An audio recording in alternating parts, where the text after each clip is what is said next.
We just got the biggest Pokemon leak ever. We know everything that Pokemon is doing up until 2030, and we gotta talk about it. Now, listen, I'm not like the biggest Pokemon guy, but I do love myself some Pokemon, and I think that what we get to see here makes me very intrigued. Even if I'm not a super duper involved in the, every single game. Like, I didn't love Scarlet and Violet, so I don't really play those much, but I do like Pokemon. I'm so excited for Pokemon Legends, ZA. I loved the first Pokemon Legends game. I was a huge Pokemon Go fan. Regardless, I love Pokemon. I just don't know all of the regions and all the Pokemon names and everything. Find someone who does. There's actually probably a lot of people. But I do want to talk about this new leak and what they've announced and what they've shown off. Actually, they didn't announce anything, but what it shows us. I can't believe so many things about this. There's so many things that are just kind of like, okay, I don't even know how they found this out, but it's crazy. We have plans up until 2030.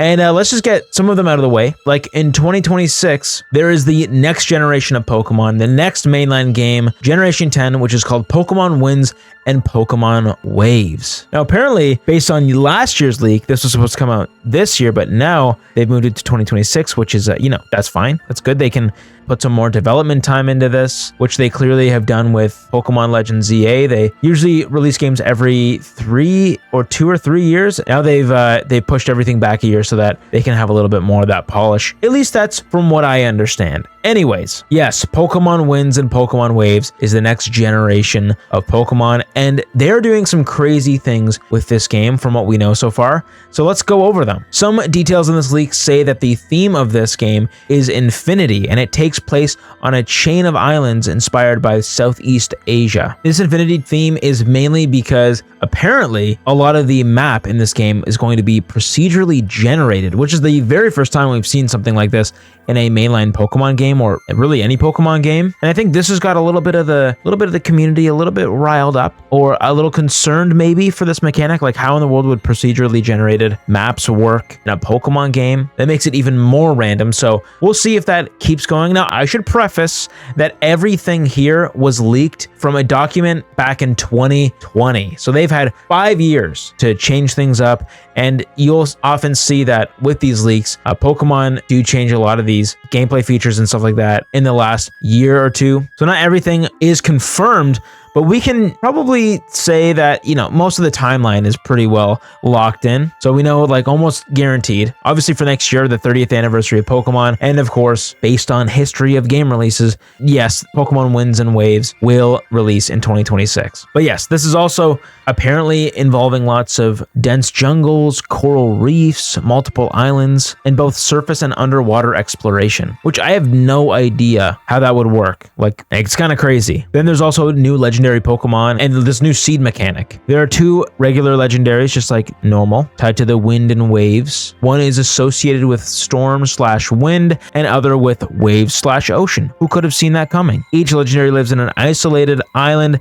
and only accepts humans who have properly raised the seed Pokemon. Now, what are these seed Pokemon? It's a new concept, and pretty much these Pokemon begin as a baby and they're essentially unevolved seed form. Whatever that is. It evolves when it reaches the island tied to the legendary, and its evolved form is said to have infinite variations, meaning each player's version could look different or have different traits than others. Like, what? Is this like some sort of AI Pokemon? The legendaries I get, but these seed Pokemon, like, what are they, like baby, pre-evolved Pokemon? Like, how does that work? Maybe I don't want to know. And there's even more. There's like this battle mechanic. They talk a lot about that and the overall features and stuff like that. So there's a new battle mechanic, which apparently translates to weather moves after they went in and they translated all this. There's new weather moves or something. So apparently weather will play a more tactical role in battle, possibly, which, that makes sense. Winds and waves, they nailed it with that one. Nearly every Pokemon is rumored to be rideable or interactable in some special way, which is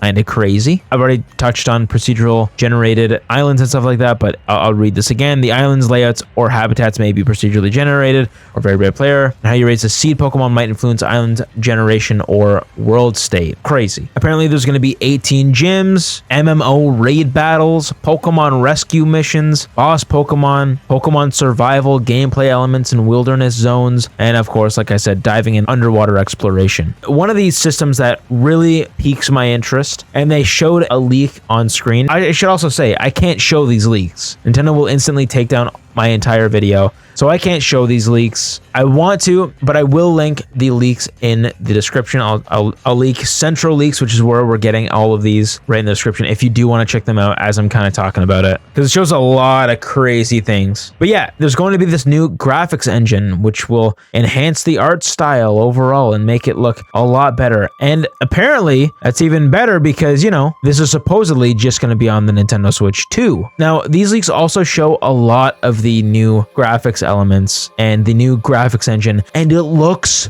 good. This is the best a Pokemon game has ever looked. Finally, I gotta say, they're finally putting the graphics in detail into these games. Like, there is, oh my goodness, there is some good looking screenshots here. Again, I can't show it, but I highly recommend you go and look at the X account that shows all these leaks. Beautiful foliage, beautiful lighting, and yeah, there is a lot of potential with how good these graphics will look. They even show this internal document screenshot where it has Xenoblade Chronicles X and just like a snippet of Pokemon pasted into the game. So it's just kind of funny that they really do want to expand the scope and the scale of these Pokemon games moving forward. There is a lot of potential here, especially if Pokemon Legends Z8 as well, which I mean, I know it will. They will probably lean even more into that with the new game that comes out next year. We also got a lot of the plot and progression elements, which I don't really care about too much. There's like a professor, there's a baby sibling. Let's go. There's an evil land development team. One really interesting part about this is that they also leaked the budget and the production notes, which is so fun to look at. I love looking at just the cost of development for some of these games because it's so interesting, you know, how much they're actually putting into these games. You'll see PlayStation dump $200 million into a game. We know that every year the Call of Duty games are made for like $500 million. And the fact that these Nintendo games can be such low budget are crazy. So let me tell you, this leak claims that there's a budget of 3 billion yen for Wind and Waves. Now, for those who want to translate that, you don't need to, because I'm going to right now. That's about $20 million US, which is a fraction of some of these other games that are coming out, these other AAA games. What's crazy is that these games, the Pokemon Wind and Waves games, will be some of the best-selling games on the platform. Like, they are going to sell 30 to 60 million units for sure, in my opinion. And the fact that it only costs them up to $20 million, apparently, to make, that's crazy. We even heard the budget for Pokemon Legends ZA, which was even less than Wind and Wave, at 2 billion yen, which is about like $13 million. $13 million! And this is going to sell over 13 million units. For sure. Like, it's just insane how little these cost. You got to think about how often Nintendo is pumping out these games and how low their budgets are. Like, I find that insane to me. Now, again, these are all leaked from 2020, 2021, and they're all internal documents. So because some of these leaks are from old documents, many features may have already been cut or heavily revised. A procedural generation in a Pokemon game would be a major technical jump, and performance and consistency concerns might lead to a more simplified version of it. There's also these MMO and online raid integrations in the mainline game, and that's kind of ambitious. Nintendo and Pokemon would have to juggle like servers, balancing, and all that stuff, the latency. And I don't know if that's more for a mainline game or some other game, but something to keep in mind. Now, also the seed evolution system might not actually be infinite variation, but it might be capped to like a limited or few visual variants in the final game. Who knows? Maybe they actually are using AI. I actually don't know. And of course, as I mentioned, the budget claims and the exact figures are always kind of sus. You'll find a lot of the time these budgets get a little bit overblown, but still, if it's capped at 13 million or 20 million even if they spent $50 million on each of these games, I mean, that's really nothing for the Pokemon Company. Like, this is one of the most wealthy companies on the planet. But we're not done talking about the new Pokemon leaks yet, because we got even more than just Wind and Waves. We got a new Legends game leaked. That's right, Pokemon Legends ZA at the time of recording this isn't even out yet, and we already know about the third Legends game, which is Pokemon Legends Galar, which is obviously set in the Galar region. Apparently, it's set to take place roughly 1,000 years before Pokemon Sword and Shield. The focus is the origin of Dynamax and Gigantamax energy and the creation of the first Gigamax Pokeball. The release window is apparently that this releases in 2026. 2027 or later after the Wind and Waves DLC, which by the way, they've already planned for the following year. So yeah, 2027, the new Legends game comes out. Like, that's crazy. Maybe this is when they still thought Pokemon Legends ZA would be in 2024 or who knows, but 2027 for a new Legends game, that's literally 2 years. That's insane. And it's developed internally by Games Freak Legends Team B, not Creatures Inc. or ILCA, which is who makes some of the other Pokemon games. So the setting will be hills, misty fields, medieval architecture, apparently. The central city acts as the main hub. Wild area concept greatly expanded. There's dense fog, dangerous Pokemon, environmental events like storms and quakes. The visual tone is described as fairy tale meets early Britain, steampunk and prototypes, and later simplified to historic fantasy. So what this says to me is that this is going to be a lot more like the first Pokemon Legends Arceus game. This isn't going to be the more city gameplay like the second Legends game, Pokemon Legends ZA, but it's going to be more open. It's going to show misty fields and medieval architecture, which I think is great. I loved how Pokemon Legends Arceus was kind of before all the Pokemon and the Pokedex was shown off. And the fact that they're going to be going back to that for the third Legends game is going to be epic, you know, if this even happens in the first place. And here's some more gameplay details. It's a hybrid of Legends, Arceus, and ZA with semi-open zones linked by fast travel routes. Core gimmick would be ritual battles, a trainer Pokemon fusion style duels powered by ancient energy runes. Apparently Gigantamaxing doesn't exist yet. You create it through story progression. Pokeballs are wooden prototypes crafted by these random crystals, and then combat emphasizes weather runes and ancient forms of existing Pokemon, which would be kind of cool if they're calling back to, you know, Pokemon Winds and Waves. The budget for this third Legends game is also $13 million US, similar but just a little bit above than ZA, and apparently they will probably reuse the engine assets from Winds and Waves, which would be amazing because from what I've seen, that looks fantastic. That's pretty much all we know about Pokemon Legends 3, Pokemon Legends Galar, but that's not it. There's even more Pokemon stuff. We also heard quite a bit about a new Pokemon game codenamed Project Seed. It appears twice in the leaked docs as a multi-region remake planned for 2028 and beyond, and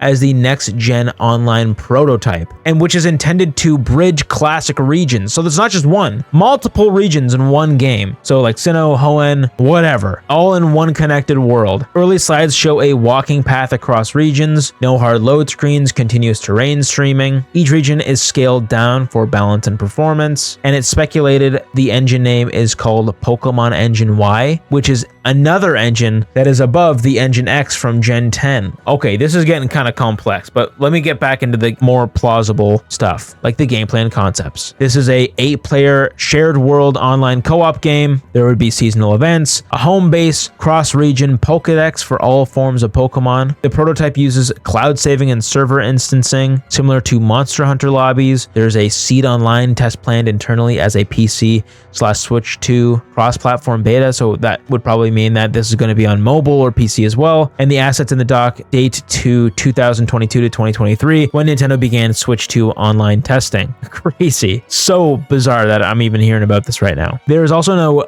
budget listed for this, but notes suggest that it is a shared cost project, whatever that means, between Game Freak and the Pokemon Company online division. The idea of cross-region travel is one of Pokemon's oldest fan requests. So this is like they are giving us fans everything we want. Less RPG mechanics and battling, a blend between Pokemon regions. Like, it's just insane. But actually, there's another thing. There's one more big thing. We haven't heard much about it, but it was in discussion. And that's Gen 11 of the new Pokemon. That's right. Winds and Waves is Gen 10, but we are already on the discussion of Gen 11. Like, this is just kind of crazy. Gen 11 is already in early pre-production, despite Gen 10 still being under development. The document cites that Project 2030 is the code name, which means that, yeah, we'll probably get this Gen 11 in 2030. And essentially, Game Freak is now running 2 parallel pipelines, one handling the current generation Wind and Waves, and one starting concept work for the next Project 2030, which is Generation 11. The same team overlaps also connects to Project Seed,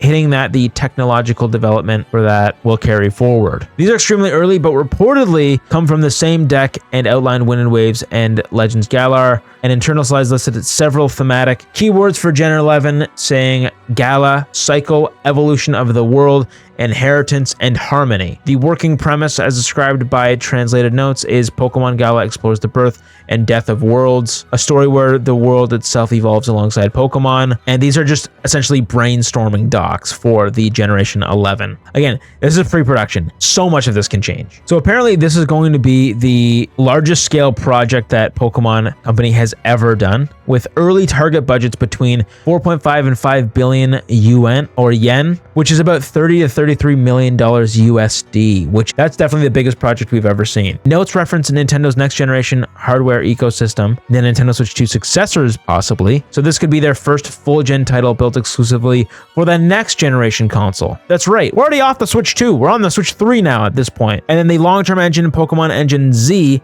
the culmination of tech from Winds and Waves and Project Seed, could be used for this as well, which again would bring the budget up. And yeah, 2030, like what the heck? And yeah, once again, I can't show any of the leaks. It's too bad I can't, but these are some really, really interesting documents to look through to see more notes. And I know I missed a lot of things. And yeah, we're seeing lots about development for Pokemon Legends ZA. Like apparently there was like a first-person shooter mode, or apparently the 4v4 multiplayer mode had like a more Splatoon style multiplayer. There was a Pokemon ride feature, and all of this has video. There's video of all of this. So yeah, it's just interesting. Let me know if you've checked it out, what you think is the most interesting part about all of this. And also, hey, let me know if you're excited for the next generation of Pokemon and if you would like to see it. I wasn't as discussive today because I was reading a lot of documents and just kind of, learning all this for the first time. So bear with me. I hope you learned something. Sorry again I couldn't show it, but I hope you have a good rest of your day, and let me know what you think in the comments down below and if you're ready for Gen 10. All right, thanks for watching. I'll see you in the next one. See you later.